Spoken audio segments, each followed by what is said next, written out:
আপনার দুশমন শত্রুর সামনে একটু হাসি খুশি থাকবেন। ওকে আঘাত দেওয়া লাগবে না, মারা লাগবে না, বকা দেওয়া লাগবে না, শুধু সে আপনার হাসি দেখে টেনশনে পড়ে যাবে, কিরে এত দুঃখ দিই তারে, তারপরে সে হাসে কেন। সে আপনার হাসির অনুসন্ধান করতে করতে নিজে টেনশনে রোগী হয়ে যাবে। মারা লাগবে না, মারা লাগবে না।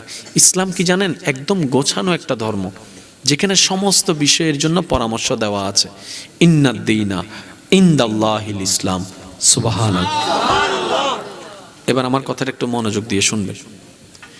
যেটা নিজের হাতে নেই ওইটা নিয়ে বেশি ভাবতে নেই, যেটা পরিবর্তন হওয়ারই নয়, আমাদের ক্যাপাসিটিতে নাই, সেটা নিয়ে বেশি আশা করার দরকার।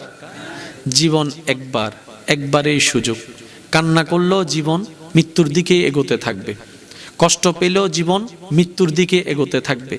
কষ্ট পেয়ে টেনশন করে হতাশা হয়ে পাওয়া না পাওয়ার হিসাব কষে জীবনের সময় নষ্ট করার কোনো দরকার নাই। কারণ কবর আমাদের সামনে, হাসর আমাদের সামনে। আমাদের প্রস্তুতিটা যেন হয় রবকে খুশি করার জন্য।